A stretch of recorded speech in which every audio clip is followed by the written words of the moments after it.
दोस्तों, कैसे हो आप सभी? तो धनी एजुकेशन में आप सभी का हार्दिक स्वागत, अभिनंदन। तो आज मैं आपके लिए लेकर आई हूँ एक बहुत ही प्रसिद्ध और महत्वपूर्ण कवि। तो आज अपने रीतिकाल के अंदर अपने जो रीतिबद्ध कवि है, उनमें से अपने सबसे अंतिम कवि पर अपना आ चुके हैं। तो आज हम पढ़ेंगे पद्माकर, जो कि रीतिकाल के प्रसिद्ध और श्रृंगारिक रूप में भी प्रसिद्ध कवि हैं। तो आज हम पढ़ेंगे पद्माकर। कल अपन अपने आज रीतिकाल कंप्लीट हो जाएगा, रीतिकाल में रीतिबद्ध कवि कंप्लीट हो जाएंगे। कल अपन आपके रीति सिद्ध में आपने केवल बिहारी आते हैं, बिहारी मैंने आपको पढ़ा दिए। और उसके बाद अपन पढ़ेंगे रीति सिद्ध कवि, जिसमें 4 कवि है। उसके अलावा आपके अन्य कवि जो रीतिकाल के अंदर आते हैं, उनके अंदर ज़्यादा कुछ नहीं है, केवल उनकी 1-2 रचनाएं हैं, उनके क्या-क्या नाम होते हैं वो क्वेश्चन पूछ लेते हैं। तो मैं आपको एक क्लास उनकी उपलब्ध करवा दूंगी यूट्यूब पे। और इसके अलावा अपने रीतिकाल का शायद 2-3 दिन में हो जाएगा काम। फिर अपन बढ़ेंगे आधुनिक काल, जो कि बहुत ही महत्वपूर्ण काल है। तो इससे पहले अपन रीतिकाल के जो बाकी कवि बच रहे हैं वो पढ़ लेते हैं। तो शुरुआत करते हैं अपने महत्वपूर्ण कवि पद्माकर की। पद्माकर है ना।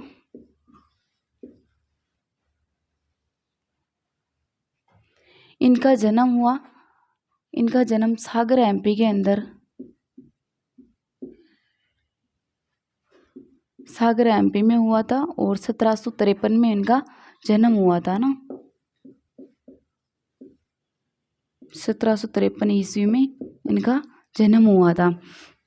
ये 2 राजाओं के आश्रय में रहे थे, अपने जयपुर नरेश प्रताप सिंह और जगत सिंह के आश्रय में रहे थे ना। जगत सिंह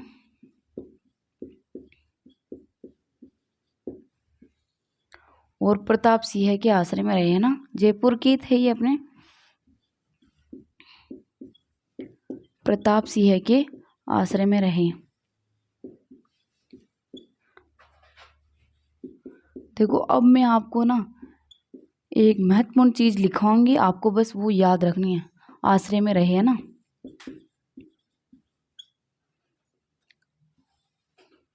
अब देखो, मैं आपको ये 4 लाइन लिखवा रही हूँ, आपको बस वो 4 लाइन ऐसी याद रखनी है। क्योंकि अगर आपके 2 नंबर इस कवि में से सही करवाने हैं, तो आपको वो 4 लाइनें आपको अच्छी तरह से याद रखनी है।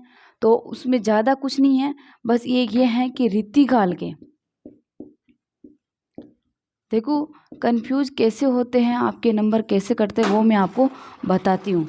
रीतिकाल के अंतिम प्रसिद्ध कवि। अगर आपको आंसर आ जाए तो आप कमेंट बॉक्स में लिखना, मैं तब तक मैं आपके क्वेश्चन लिख देती हूँ ना। रीतिकाल के अंतिम कवि है ना, एक तो क्वेश्चन ये है ना, इसका आंसर आप तब तक कमेंट बॉक्स में लिखो। इसके अलावा मैं आगे क्वेश्चन बताती हूँ आपको। और एक है रीतिकाल के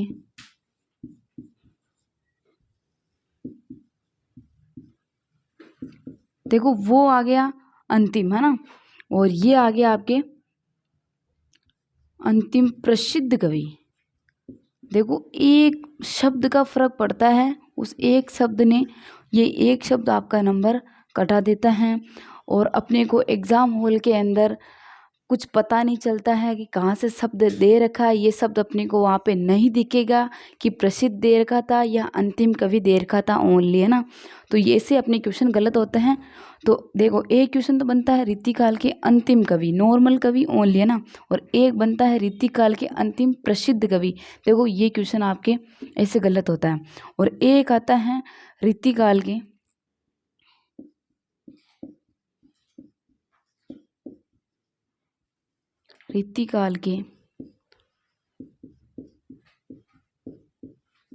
अंतिम श्रृंगारिक कवि, है ना।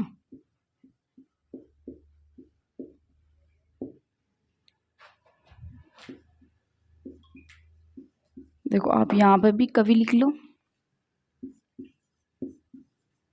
आप तब तक अगर आपको आंसर आए तो कमेंट बॉक्स में आंसर लिखना। और एक आता है आपके रीतिकाल के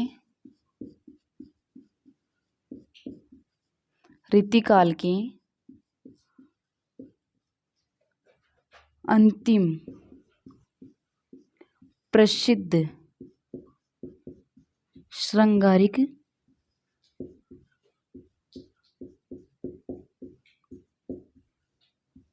कवि। अगर किसी को आंसर आए तो लिखना। देखो शब्द शब्द केवल एक, ये इसका फर्क है, इसका। और अपने को ना, मैं आपको गारंटी के साथ कह रही हूँ, अपने को जो ये प्रसिद्ध है ना, ये अपने को पेपर के अंदर, एग्जाम हॉल के अंदर अपने को नहीं दिखेगा। और ऑप्शन में वही मिलेंगे आपको। ऑप्शन में पद्माकर तो आपको मिलेगा ही मिलेगा ना, इसमें भी पद्माकर मिलेगा, इसमें भी पद्माकर मिलेगा, और जो इसका आंसर है वो भी मिलेगा। अगर आपको आंसर पता होगा, अगर आप ध्यान से क्वेश्चन को पढ़ेंगे तो आपके सही हो जाएगा। अगर आप नहीं पढ़ेंगे तो आपके सही कभी नहीं होगा। और आपको फिर यहाँ आने के बाद में जब आप देखोगे, अरे यार मैंने तो प्रसिद्ध तो वहाँ दिखा ही नहीं मेरे को, ऐसा होगा आपके साथ। तो देखो जो ये अंतिम कवि है ना, मैं लिख देती हूँ आंसर। देखो अंतिम कवि है रीतिकाल का अंतिम कवि गवाल, जो कि अपन आगे पढ़ेंगे।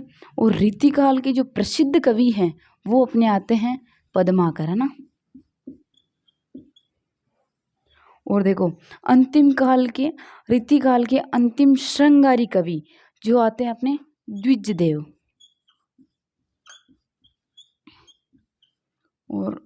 और अंतिम प्रसिद्ध श्रृंगारी कवि आते हैं अपने पद्माकर।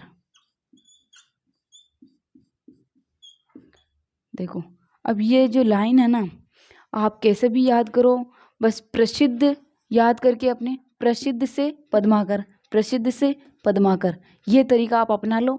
रीतिकाल के अंतिम प्रसिद्ध कवि पद्माकर, रीतिकाल के अंतिम श्रृंगारिक प्रसिद्ध कवि पद्माकर, पैसे पद्माकर, पैसे प्रसिद्ध, ऐसे आप इसको याद रख सकते हो। वरना आप यहाँ से अच्छी तरह से याद करके जाओगे, वहाँ पे कंफ्यूज होना संभव है। तो आप बस स्क्रीनशॉट लेना चाहो तो ले सकते हो, क्योंकि पद्माकर के अंदर ये जो चार लाइनें हैं ये महत्वपूर्ण है। इसके अलावा इनकी रचना महत्वपूर्ण है और इनकी उपाधि जो इनको मिली है वो महत्वपूर्ण है। तो आप ये स्क्रीनशॉट ले लियो, तो मैं मिटा के आगे चलती हूँ। तो ये जगत सिंह और प्रताप सिंह के आश्रय में रहे। इनका जन्म 1753 ईस्वी के अंदर हुआ था। और ये रीतिकाल के अंतिम प्रसिद्ध कवि है और अंतिम श्रृंगारी कवि, है ना। प्रसिद्ध श्रृंगारिक कवि है।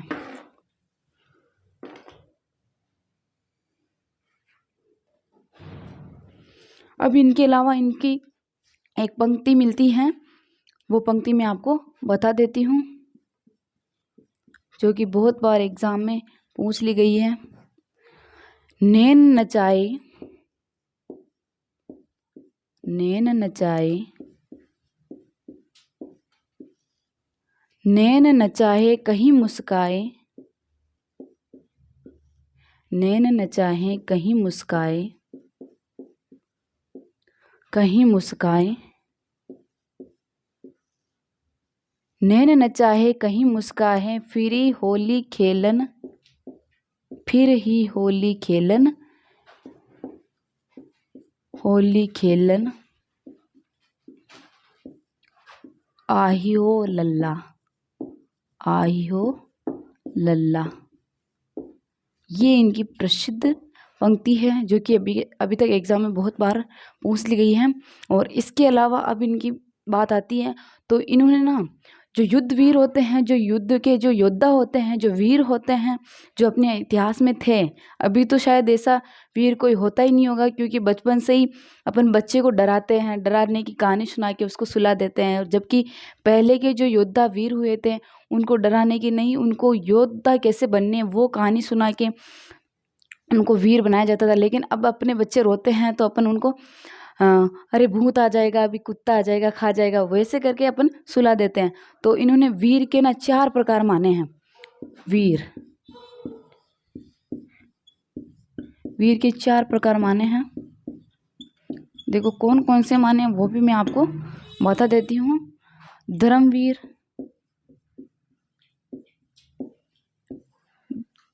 युद्धवीर,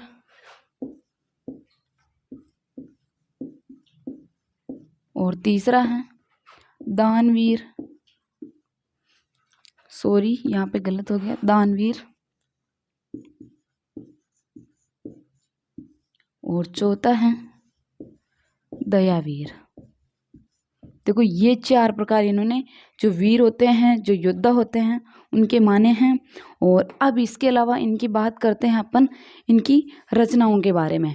तो इनकी रचनाओं के बारे में बात करते हैं, तो यहाँ पे मैं आगे लिख देती हूँ रचनाएं। और रचनाएं पे बात करते हैं अपन। तो इनकी जो इम्पोर्टेंट, इनकी जो मोस्ट, इनकी जो रचना आती है वो आती हैं जगत विनोद, है ना, जगत विनोद। देखो रीतिकाल के अंदर है ना, जितने भी कवि हुए हैं उनकी रचनाएं है ना, नाम से ऐसे लगती है सभी की सेम ही है, तो आपको कंफ्यूज नहीं होना है, आपको याद रखनी है।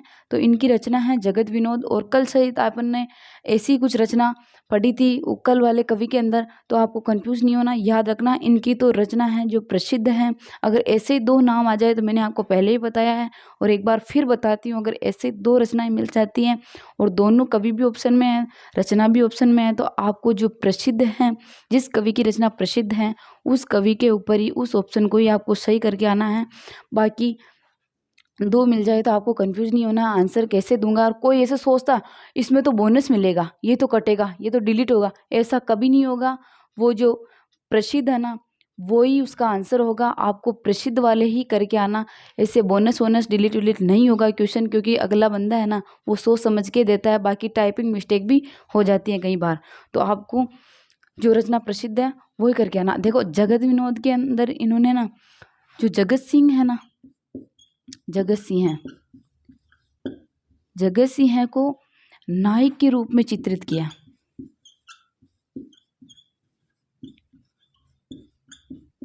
जगत सिंह को नायक के रूप में चित्रित किया। इसके अलावा इसके अंदर है ना, इन्होंने नायिका का भी उल्लेख किया, नायिका का ना, नायिका का उल्लेख किया इसमें, है ना। और इसके अलावा ना इसमें ये है ना, इनका लक्षण ग्रंथ है, लक्षण ग्रंथ है। इसका टाइम नहीं मिलता है ना, ये इनका लक्षण ग्रंथ है। इसके अलावा इस रचना को लिखने के बाद, इस रचना की रचना करने के बाद इनको जो उपाधि मिली है वो बहुत मोस्ट इम्पोर्टेंट है, उससे आपका क्वेश्चन बन सकता है। तो आपको वो उपाधि इनकी याद रखनी है। इनको जो उपाधि दी थी वो दी थी प्रताप सिंह ने, प्रताप सिंह ने इनको दी थी कविराज शिरोमणि, कविराज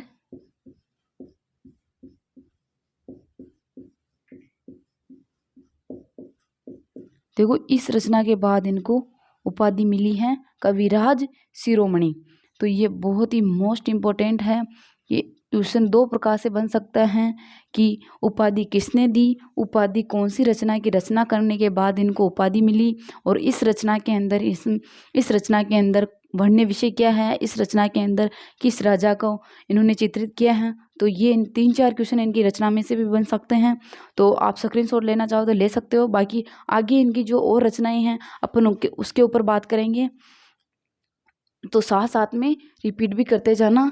इनकी पंक्ति है, नैन नचाए कहीं मुस्काए फिर ही होली खेलन आही हो लल्ला। और इन्होंने वीर के 4 प्रकार बताए हैं, युद्ध वीर, धर्मवीर, दानवीर और दयावीर। और इनकी जो मोस्ट इम्पोर्टेंट रचना मिलती है वो मिलती है जगत विनोद, जिसके अंदर इन्होंने जगत सिंह को नायक के रूप में और इनकी नायिका का भी इसमें उल्लेख किया गया। ये इनका एक लक्षण ग्रंथ है। और इसके अलावा इस रचना की रचना करने के बाद में इनको प्रताप सिंह ने कविराज शिरोमणि की उपाधि दी। तो ये हो गए अब तक के इनके मोस्ट इम्पोर्टेंट क्वेश्चन। और अब चलते हैं और आगे। अब जगत विनोद के बाद में इनकी जो रचना, दूसरी रचना मिलती है, देखो जगत विनोद के बाद इनकी जो दूसरी रचना मिलती है वो मिलती है पद्माकर भूषण, पद्माकर भरण, है ना, सॉरी, पद्माकर भरण, पद्माकर भरण। देखो ये भी इनकी ना एक लक्षण ग्रंथ की रचना है। और इसके अलावा इनकी रचना मिलती है हिम्मत बहादुर, हिम्मत बहादुर विरुदावली। तो देखो विरुद्ध का अर्थ होता है प्रशंसा ना, और अवली का अर्थ होता है पंक्ति। यहाँ इस शब्द का अर्थ बता रही हूँ मैं। विरुद्ध का अर्थ होता है प्रशंसा और अवली का अर्थ होता है पंक्ति। इसके अलावा इनकी रचना जो मिलती है वो मिलती है प्रबोध पंचासा ना। देखो प्रबोध चंद्रोदय आ गया, प्रबोध पंचासा आ गया, प्रबोध परपंच आ गया। ये मतलब सेम शब्द ही, शायद इनको शब्द और नहीं मिले, शायद इसीलिए सभी ने एक जैसे शब्द उठा उठा के, शायद अगले जन्म में आपके कोई दुश्मनी रही होगी इनसे, इसीलिए शायद कंफ्यूज करने के लिए ये भी यही रचना करके चले गए और आपको याद करने में बहुत मुश्किल हो रहा है। तो इनकी रचना मिलती है प्रबोध पंचासा। सब याद कर लो, कोई दुश्मनी तो नहीं है ना किसी की इनके साथ में। जितने भी रीतिकाल हुए हैं, रीतिकाल के कवि हुए हैं, सभी ने एक शब्द का ही प्रयोग किया। तो इनकी रचना मिलती है प्रबोध पंचासा ना। और इन्होंने ना, इनका जो अंतिम समय था ना वो गंगा नदी के किनारे बिताया था। गंगा नदी के किनारे इसलिए बिताया था क्योंकि इनके ना कोढ़ रोग हो गया था, कोढ़ रोग, जो इसलिए वो गंगा नदी के किनारे इन्होंने अपना अंतिम समय बिताया था। और वहाँ पे एक रचना लिखी थी इन्होंने, गंगा लहरी। और तो पांचवी रचना इनकी एक और मिलती है, राम रसायन। और देखो अंतिम रचना है इनकी 6 नंबर लिख दो, गंगा लहरी। देखो ये गंगा नदी के किनारे लिखी है ना।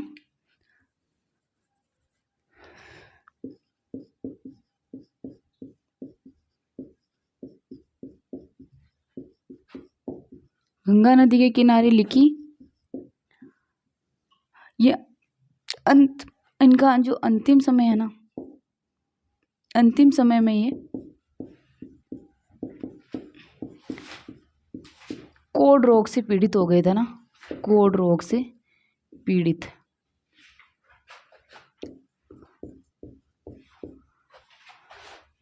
तब इन्होंने गंगा नदी के किनारे ये रचना लिखी थी।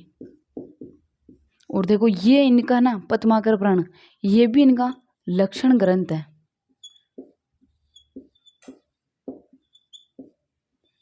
लक्षण ग्रंथ है। तो और ये जो गंगा लहरी है इनकी अंतिम रचना है। और इसके अलावा जो इनकी प्रबोध पंचासा है ना, इसके अंदर इन्होंने वैराग्य भावना के ऊपर लिखा, या वैराग्य भावना पर आधारित है ये। देखो शायद लगभग ना जितने भी ट्यूशन आपके पद्माकर से बन सकते हैं वो मैंने आपको यहाँ पे यूट्यूब पे करवा दिए हैं। और अगर आप इसके अलावा और ढूंढना भी चाहोगे ना गाइडों के अंदर तो भी नहीं मिलेगा, क्योंकि मैंने खुद ने ना सारे गाइडों को देख लिया, सारे नोट्सों को देख लिया, सबको मिलाकर जो क्वेश्चन बनते हैं हर एक कवि के, वो मैं आपके सामने लेकर आई हूँ। तो आपको कहीं पे भटकने की ज़रूरत नहीं है। और अगर आपको ये कम लग रहा है ना, तो अभी तो शुरुआत हुई है, पिक्चर पूरी अभी बाकी है। तो आप देखना ना भूलें और मेरे साथ बने रहें। और ये हो गए अपने पद्माकर, जो कि रीतिबद्ध कवि के अंतिम प्रसिद्ध और श्रृंगारिक प्रसिद्ध कवि हैं। और अब कल अपन शुरुआत करेंगे अपने रीति मुक्त कवि की। तो कल भी आप बने रहें मेरे साथ में। और अगर क्लास आपको अच्छी लगे तो लाइक तो ज़रूर कर देना, क्योंकि अच्छी लगे तो लाइक तो बनता ही है। और उसके अलावा सब्सक्राइब भी कर देना, क्योंकि आपके अलावा जितने भी आपके और फ्रेंड्स हैं, भाई बहन हैं, वो इस क्लास का फ़ायदा उठा सकें। और बस इतना ही कहना चाहूँगी। धन्यवाद।